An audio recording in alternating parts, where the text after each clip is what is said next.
नमस्कार दोस्तों, यहाँ पर आप लोगों की भारी डिमांड के कारण हिंदी पेडागोजी की वीडियो लेकर आ चुका हूँ, जिसमें मैं सिर्फ और सिर्फ हिंदी पेडागोजी के ही क्वेश्चन कराऊंगा। पहला क्वेश्चन, पढ़ना सीखने के लिए आवश्यक है कि केवल लक्ष्य भाषा सुनने का माहौल हो। लक्ष्य भाषा सुनने का माहौल हो, यहाँ पर गलत होगा। घर की भाषा सुनने बोलने को मिले, लक्ष्य भाषा की अर्थपूर्ण और रोचक सामग्री सुनने पढ़ने को मिले। यहाँ पर थर्ड वाला करेक्ट होगा, फोर्थ वाला भी यहाँ पर गलत होगा। यहाँ पर बात कहेगी चार्ट अधिक से अधिक कक्षा में लगाने चाहिए, ये भी गलत है। यहाँ पर लक्ष्य भाषा की अर्थपूर्ण और रोचक सामग्री सुनने पढ़ने को मिले, पढ़ना सीखने के लिए आवश्यक होता है। चलिए दोस्तों, बात कर लेते हैं अगले प्रश्न की। यहाँ पर आ चुका है, कहता है कि भाषा केवल अभिव्यक्ति का माध्यम ही नहीं बल्कि स्वयं से का माध्यम है। यानी कि अभिव्यक्ति के माध्यम के साथ साथ भाषा किसका माध्यम है? लिखने का क्या भाषा माध्यम है? पढ़ने का माध्यम है? बातचीत का माध्यम है? या सुनने का माध्यम है? यहाँ पर जो भाषा होती है वो बातचीत का माध्यम होती है। अभिव्यक्ति के साथ साथ किसके साथ? बातचीत का भी माध्यम होती है भाषा, लैंग्वेज। चलिए यहाँ पर बात करते हैं क्वेश्चन नंबर 8 की। 8 नंबर का क्वेश्चन, यहाँ पर लड़के होकर रोते हो, यह कथन है। यह कथन क्या है? भाषा को बच्चों की दृष्टि से पढ़ने को बाध्य करता है। क्या लड़के होकर रोते हो ये पढ़ने को बाध्य करता है? नहीं करेगा। भाषा को अध्यापकों की दृष्टि से पढ़ने को बाध्य होता है? नहीं। भाषा को जेंडर दृष्टि से पढ़ने को बाध्य करता है? बिल्कुल। यहाँ पर ये जेंडर एक रूढ़िवादिता का उदाहरण पेश किया गया है कि लड़के जो होते हैं वो कभी रोते नहीं हैं, लड़कियां हमेशा रोती हैं। लड़कियां कोमल मधु स्वभाव की होती हैं, जबकि लड़के वो एकदम कठोर टाइप के होते हैं। ये सभी क्या हैं? ये आपकी रूढ़िबद्ध अवधारणाएं हैं, याद रखेंगे। तो इस प्रकार यहाँ पर करेक्ट आंसर होगा, भाषा की जेंडर की दृष्टि से पढ़ने को बाध्य करता है। लड़के रोते हो, लड़के होकर रोते हो। ठीक है, तो आप याद रखेंगे। यहाँ पर अगला प्रश्न यहाँ पर है 109 नंबर का। कहानी के संदर्भ में कौन सा कथन उपयुक्त लगता है? कहानी में संवाद होना आवश्यक है, कहानी में शुरुआत होना आवश्यक है, कहानी में शुद्ध भाषा होना आवश्यक है, कहानी में कथानक का होना आवश्यक है। तो दोस्तों, जो स्टोरी होती है उसमें सबसे उपयुक्त जो होता है वो होता है कहानी में कथानक होना। यानी कि कथा का है, यानी कि जो कहानी है उसका निष्कर्ष ना निकले तो उसका कोई मतलब नहीं निकलता है। यानी कि कहानी में निष्कर्ष होना चाहिए, कथानक होना चाहिए। ठीक है, तो यहाँ पर 4 वाला विकल्प करेक्ट आंसर होगा। भाषा सभी विषयों के में है। भाषा सभी विषयों के में है, पढ़ने में है, अध्यायों में है, या केंद्र में है, या प्रारंभ में है। यहाँ पर करेक्ट आंसर होगा केंद्र में है। भाषा सभी विषयों के केंद्र में है, याद रखेंगे। चलिए बात करते हैं यहाँ पर अगले प्रश्न की। अगला प्रश्न यहाँ पर आ चुका है। यहाँ पर देखते हैं, एक भाषा अध्यापक को बच्चों में भाषा सिद्धांत की समझ विकसित करने पर बल देना चाहिए, आलंकारिक भाषा प्रयोग की समझ विकसित करने पर बल देना चाहिए, विविध संदर्भों में भाषा की क्षमता विकसित करने पर बल देना चाहिए।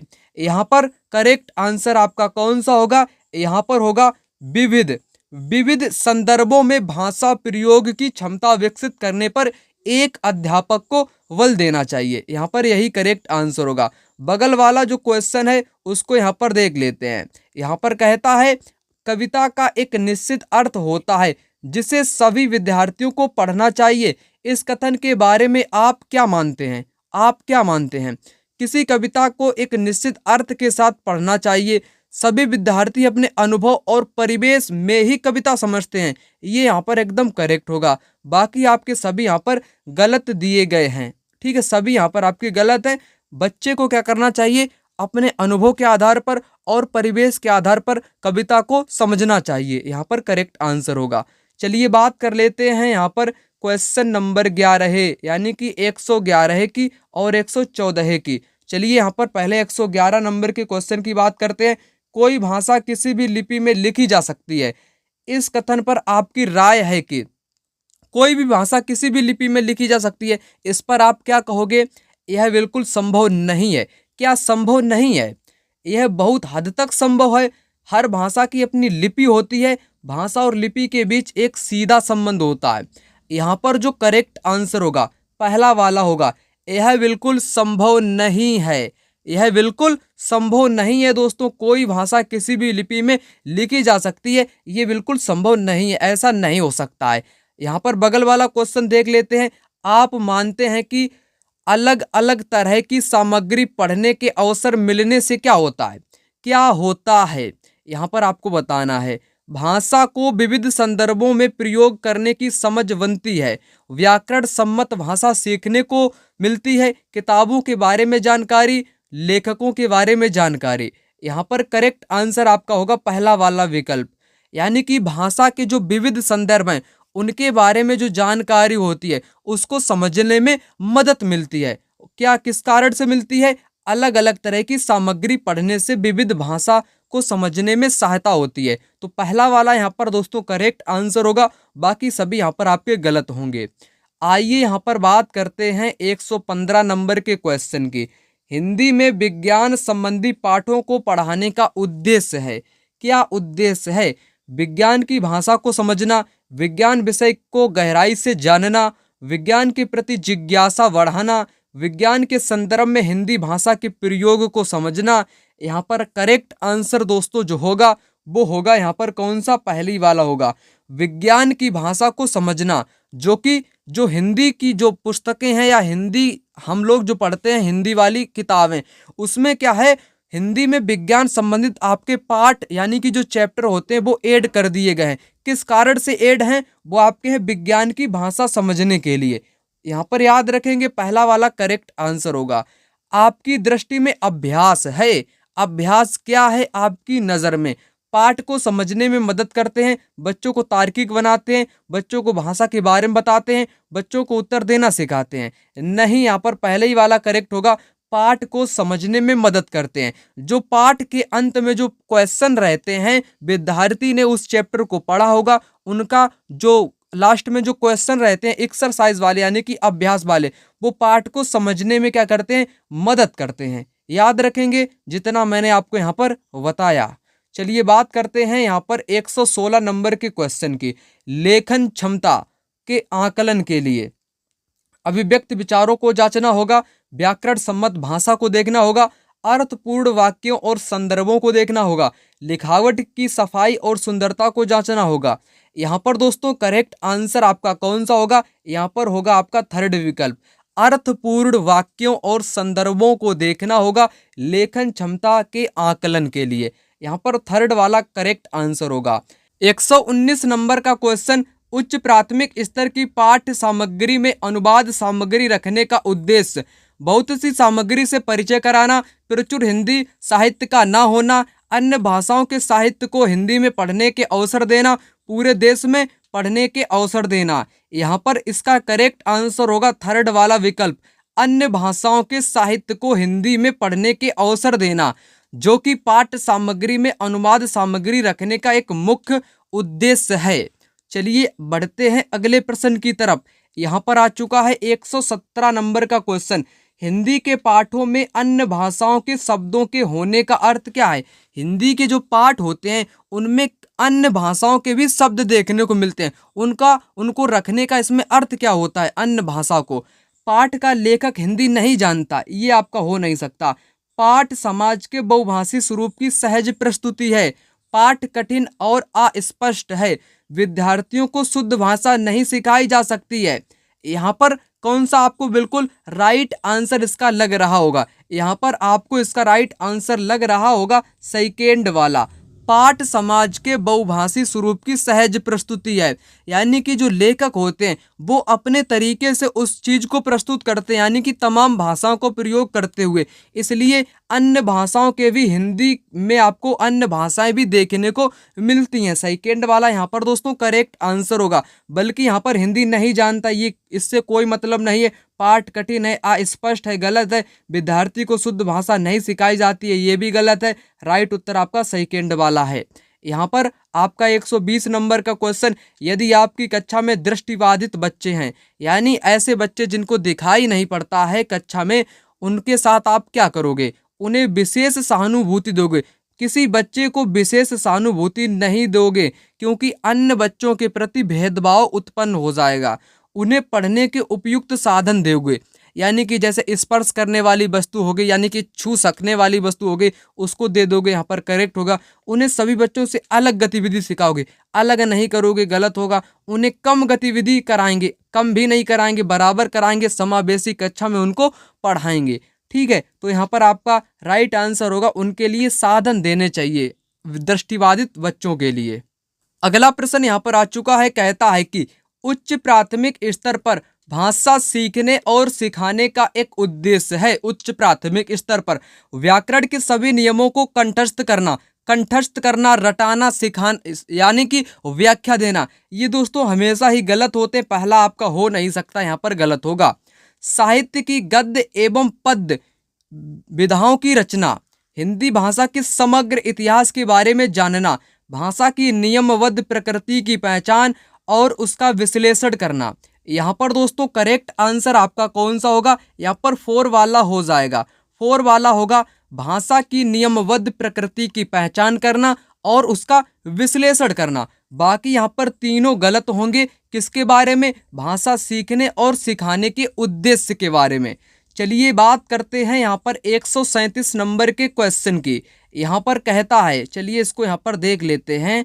यहाँ पर कहता है हिंदी भाषा सीखने के संदर्भ में कक्षा 8 में पढ़ने वाले बच्चे से यह अपेक्षित है कि वह, यानी कि भाषा सीखने के संदर्भ में कक्षा 8 का बालक है, उससे आप क्या अपेक्षित करोगे? ठीक है, तो आपको बताना है हिंदी भाषा की समस्त नियमावली को जान सकें, समस्त नियमावली को जान सकें, यहाँ पर गलत होगा। हिंदी भाषा के मुहावरे और लोकोक्तियों को जान सकें, ये भी दोस्तों यहाँ पर कैसा होगा? ये भी यहाँ पर आपका गलत हो जाएगा, क्योंकि यहाँ पर मुहावरे और लोकोक्तियों को जानने की बात कही गई है। विभिन्न संदर्भों में हिंदी भाषा का प्रभावी प्रयोग कर सके, ये यहाँ पर करेक्ट हो सकता है। यहाँ पर आगे है तत्व प्रधान भाषा का प्रयोग कर सकें, ये भी गलत होगा। यहाँ पर आपका थर्ड विकल्प इसका करेक्ट आंसर होगा, विभिन्न संदर्भों में हिंदी भाषा का प्रभावी प्रयोग कर सकें। चलिए बढ़ते हैं अगले प्रश्न की तरफ। यहाँ पर कहता है कि हिंदी भाषा सीखने सिखाने के लिए अनिवार्य है। अनिवार्य कौन सी चीज़ है हिंदी भाषा सीखने और सिखाने के लिए? भाषा की पाठ्य पुस्तक की उपलब्धता। क्या दोस्तों जो पाठ्य पुस्तक है यानी कि बुक है, उसकी जो उपलब्धता है वो यहाँ पर क्या भाषा सीखने के लिए अनिवार्य है? आपको बताना है क्या सीखने के लिए यहाँ पर अनिवार्य है? जी नहीं, गलत होगा। समृद्ध भाषा परिवेश की उपलब्धता, ये यहाँ पर आपका राइट हो सकता है। हिंदी भाषा की लिखित परीक्षा, गलत होगा।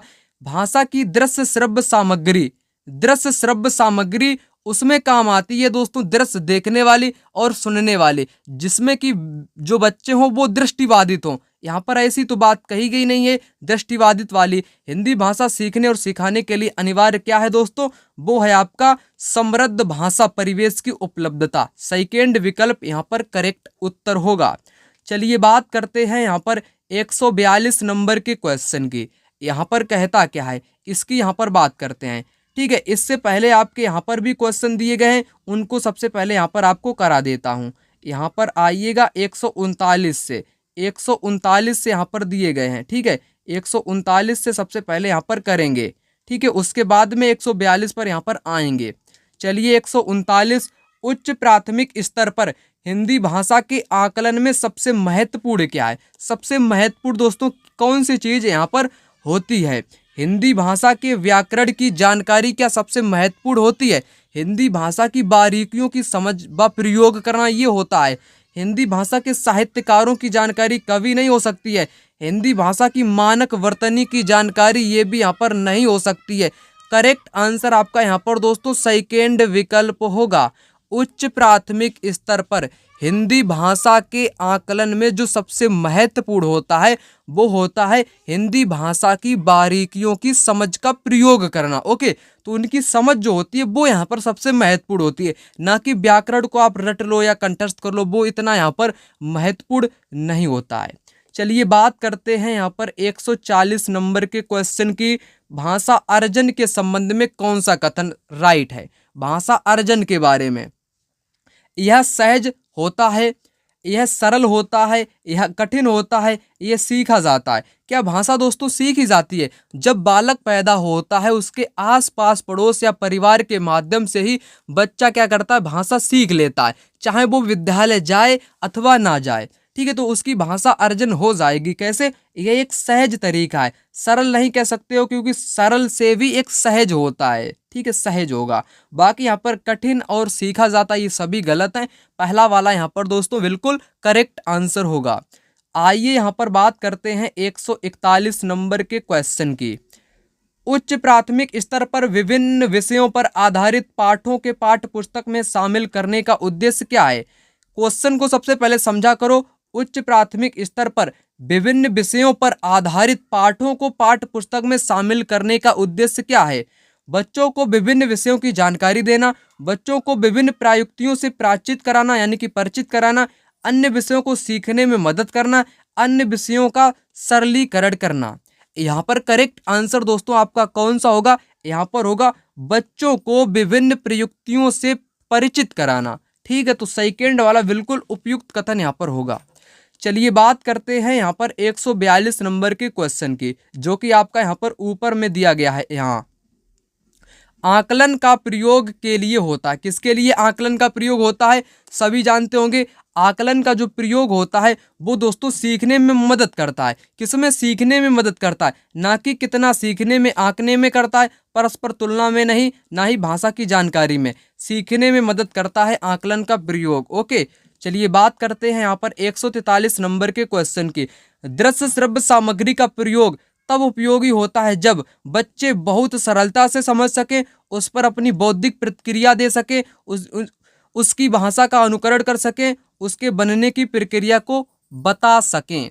यहाँ पर दोस्तों जो दृश्य श्रव्य यानी कि सुनने वाली, देखने वाली सामग्री ज़्यादा कब उपयोगी होती है? ये दोस्तों तब उपयोगी होती है जब बच्चे क्या करते हैं, जब बच्चे दोस्तों यहाँ पर क्या करेंगे, यहाँ पर बच्चे करेंगे आपके उस पर अपनी बौद्धिक प्रतिक्रिया देंगे। क्या देंगे? बौद्धिक प्रतिक्रिया देंगे। बाकी यहाँ पर आपके सभी गलत यहाँ पर दिए गए हैं। ठीक है, तो आप यहाँ पर इसको समझते हुए यहाँ पर चलेंगे। चलिए बात करते हैं यहाँ पर 144 नंबर के क्वेश्चन की। अगर वीडियो आपको अच्छा लग रहा हो तो जल्दी से इस वीडियो को लाइक करेंगे, चैनल पर नए हैं तो चैनल को भी सब्सक्राइब कर लीजिएगा। उच्च प्राथमिक स्तर पर विभिन्न उद्देश्यों के लिए किए जाने वाले लेखन कार्य में सबसे महत्वपूर्ण है। सबसे लेखन में जो सबसे महत्वपूर्ण है वो आपका कौन सा यहाँ पर दोस्तों होगा? किस चीज में आपसे यहाँ पर पूछा है? वो आपसे यहाँ पर पूछा है किसमें? विभिन्न उद्देश्यों के लिए किए जाने वाले लेखन कार्य में महत्वपूर्ण है। यहाँ पर दोस्तों जल संरक्षण का विज्ञापन बनाना, आपदा प्रबंधन पर स्लोगन लिखना, अधूरी कहानी का अंत लिखना, डायरी लिखना। यहाँ पर दोस्तों करेक्ट आंसर आपका होगा डायरी लिखना। डायरी लिखना, जिससे क्या होगा, विभिन्न उद्देश्यों के लिए जाने वाले लेखन कार्य में महत्वपूर्ण होगा आपका यहाँ पर 4 वाला विकल्प। ठीक है, 4 वाला विकल्प यहाँ पर दोस्तों कैसा होगा? बिल्कुल राइट आंसर यहाँ पर आपका होगा। अगला क्वेश्चन यहाँ पर आ चुका है। उच्च प्राथमिक स्तर पर हिंदी भाषा के आकलन का सबसे कमजोर बिंदु, सबसे कमजोर बिंदु कौन सा है हिंदी के आकलन का? लिखने में नए शब्द का इस्तेमाल करना, लेखन में तार्किकता का समावेश, भाषा का सृजनात्मक प्रयोग, संस्कृतिनिष्ठ शब्दावली का प्रयोग। सबसे कमजोर बिंदु आप लोगों से यहाँ पर पूछा है, सबसे कमजोर आपका होगा संस्कृतिनिष्ठ शब्दावली का प्रयोग करना। यानी कि जो प्राचीन हो चुके हैं शब्द उनको अगर प्रयोग करोगे आकलन में, वो सबसे कमजोर आपका माना जाएगा। लिखने में अगर नए शब्द आ जाएंगे तो एकदम बढ़िया आकलन आपका हो जाएगा। ठीक है, जो कि एकदम मजबूत बिंदु होंगे। तार्किकता भी आपकी मजबूत होगी। भाषा में सृजनात्मक यानी कि नए जो शब्द आएंगे, सृजन करेंगे, नए चीजें बनाएंगे, वो भी एकदम बेहतरीन होंगे भाषा आकलन में। लेकिन जो कमजोर बिंदु होगा वो होगा जो संस्कृत निष्ठ शब्दावली का प्रयोग करने से। यहाँ पर 48 नंबर का है क्वेश्चन। चलिए इसको भी यहाँ पर देख लेते हैं। बहुभाषिक कक्षा में बच्चों की भाषाएं, बहुभाषिक कक्षा में बच्चों की भाषाएं कैसी होती हैं आपको यहाँ पर बताना है। चलिए आपको यहाँ पर दोस्तों बताते हैं। बहुत गंभीर समस्या है जिसका कोई समाधान नहीं है, ये गंभीर समस्या नहीं है। संसाधन के रूप में इस्तेमाल की जा सकती है, बिल्कुल करेक्ट। यह एक जटिल समस्या ये भी नहीं।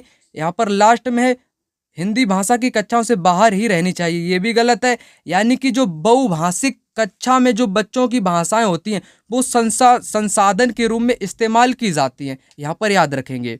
चलिए बढ़ते हैं अगले प्रश्न की तरफ। यहाँ पर 146 नंबर का क्वेश्चन दिया गया है, भाषा और लिपि के बीच। भाषा और लिपि के बीच में अंतर क्या होता है आपको यहाँ पर बताना है। एक निश्चित संबंध होता है।